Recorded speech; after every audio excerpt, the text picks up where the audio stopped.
Hi, my name is Chloe S Moncrieff and I'm a contemporary British artist.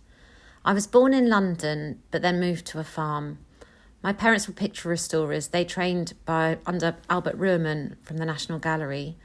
So I was always around oils and easels and paints. Alongside that, both of them painted. My mum was a very free painter. And as a result of being surrounded, I suppose, by art and being semi-immersed in the art world, because they were always working in galleries. My dad worked at Southampton Gallery for many decades and then in Greenwich. I suppose I took it all for granted, and by my teens I was fast falling in love with books. So I often look back and think I turned on the art world as a form of rebellion. It was what my parents did, and I wanted to pave my own way. I did start art school. I did my art foundation at Winchester School of Art, but by then I'd also really fallen in love with writing, and I swapped from fine art to literature for my degree. And actually, in hindsight, that was one of the best things because it's really informed my practice ever since. I've drawn and painted since about 3, thanks to my mum. No sports in this family, just painting. But I never dreamt it would become a full-time obsession. My mum died recently out of the blue. It was a shock and we were very close. And I think that really moved me into a new space. Life's too short. And of course, my love of art had always been there. She loved birds, colour. She was an unusual, flamboyant, eccentric character, always wore berets, very free and non-judgmental, and also curious and political. She'd take me to Greenham Common in the 90s to campaign against nuclear disarmament. And she wasn't ever apathetic. She cared passionately about the world. And because of this, when I paint, I feel I have messages and stories I want to tell. When I'm upset with the wars, I find myself working on peace paintings and fan-tailed doves. My work isn't obviously political, but it's very much a reaction to what is going on. Or dreams of a better place. There are nearly always allegories in the subtext. For example, we swam there once and the pool is empty. They might look like beautiful scenes, but there's a lot more there.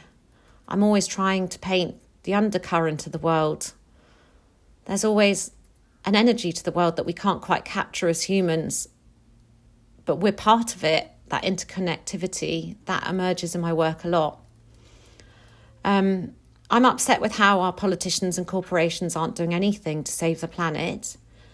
And I think we have a really odd, contrived relationship with Mother Earth. We cherish it.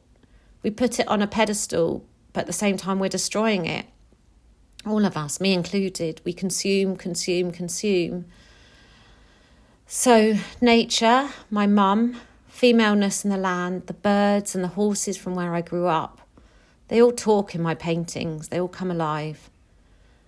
People often say my work is joyful. I can see that. I'm part of nature, we're all part of nature. Sometimes when I paint, I often feel like an animal. I communicate with the birds that come and sit on the windowsills, by my studio, my doves, the turkeys and hens all around me. But also my memories influence me. I return often to fairgrounds and childhood memories. There's an attraction. I love fairs and waltzers and those creepy faces. And I think that part of my work is about lightness and darkness and something magical. I'm back to my love of stories and literature. You had to run on a night like this. One of my paintings is from a title from Ray Bradbury's book, Something Wicked, This Way Comes. This most certainly informs my Fairground series. I use quotes a lot from books to inspire my work. I'm attracted to magic as well. There's a surreal element. It helps me question what's going on in the real world. There's a duality in my work. Because also, my work's quite fantastical. They're my escape, and as the world gets worse, I find myself escaping more and more into my art. Equally, I find myself taking on the storyteller role. Much of my work has mythology in it, and I use them as tools to tell my message. My biggest influences, there's many. I love Leonora Carrington.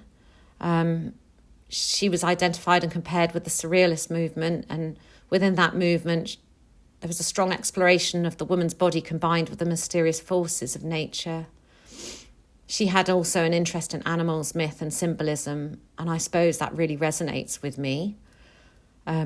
Lucy Stein, a modern artist in Cornwall in the UK. Narratives and imagery appear in her work, and I'm really drawn to her work. Sophie van Helleman does amazing gestural large-scale work. I too like large-scale paintings. She depicts imagery from fables, mythology, literature, and the current events that she imbues with subconscious associations, and she uses this really speaks to me, the pastel hued paints directly on wet unprimed canvas and broad, soft, romantic, rolling sort of paint. And I love William Blake. I've always preferred his art to his poetry. I sometimes think of myself as some kind of post-millennial romantic artist. So what am I focusing on right now? I've just started, I'm entering another large-scale phase. I do ricochet from large to small. I find I paint small for some time, and then when I feel I'm getting less courageous and more nervous, I just hit a 2-metre canvas. And then when I lose oxygen on the big ones, I just return to small or watercolours or sketching even. I love colour and watercolours and the flow of how the materials actually hit the 2 dimensions. My biggest challenge is not earning very much and getting very, very cold in the winter. In the UK, sometimes my studio's down to 0 really, or 1. So you wear 2-3 coats, woolly hats, and it's tricky painting with your gloves on or sketching or working. That takes quite a lot of resilience, but you do get used to it. And it's just all about layering up. I wear 2 pairs of trousers, 2 pairs of socks, and so on.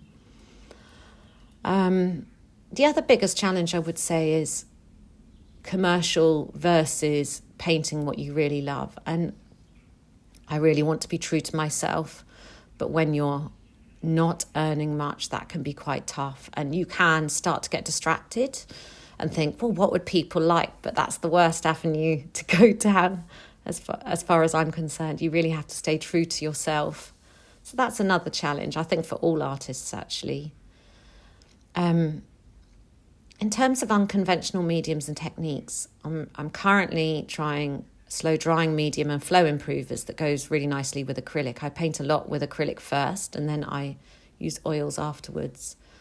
I paint in a very elemental way, almost primitive. Why I love painting is really it's a stick and some colour. So these bottles are definitely something that I've never needed or even considered. But I love how the colours cling together on the bigger brushes with these mediums. You can do all sorts of crazy things. And one stroke can suddenly come alive with all sorts of gestural marks. It's exciting. And I never really know where it's going. So these flow improvers and mediums that I'm tinkering with, they're just part of this very intuitive process. When I work, I listen less so to music. I used to listen to music a lot and dance even, but now I found myself, currently I'm listening to a podcast on Stalin and Hitler. Both charismatic men who are great at rousing the people into a frenzy emotionally. It's quite scary, actually. Hitler quickly realised he could manipulate an audience not by what he said, but by the emotion he put into his speeches, and also repetition. And it's like someone we know who is no doubt coming to power soon in the US. I really think the world is in perilous times on many levels. And a lot of my work as a result is becoming increasingly fantastical and idealistic and wishful. The best reaction anyone's had to my work, I suppose I find people can sometimes become bewitched, even if they're not interested in buying a piece. And that feels really good. It's what art is really about at its most atavistic level. You know, cave art was about expression, and I often feel like a cave woman. And if my work has the effect that it can just absorb people, and they're not even thinking about it from a consumerist perspective, they're just absorbed in it, then I feel like I've done something. I hope that they'll take away some mystery. There's a lot going on in my work that you can't see immediately. It takes time looking, and you'll see strange creatures, strange movements, twitches, undergrowth and underworld. You know, people say the work looks joyful, and it is joyful, but there's a lot more. There's a lot of duality. So I hope they take away mystery, some thought about how we're interconnected, how we need to take care of each other and the world, and maybe come away with an urge for something better or more peaceful than what we have now in this reality. I think ultimately that's how I feel when I'm painting. Although my work is inspired by the land around me and the fleshy foliage and the mushrooms, they're also rhythmical visualizations. Using Celtic mythology, I've focused a lot on goddesses that not everyone's maybe heard of, like Cerridwen, Rhiannon. Rhiannon's story really inspired me. Her cloud of birds and horses would help warriors forget the cruelty of war. I've done so much painting, and she creeps back into so much of my work.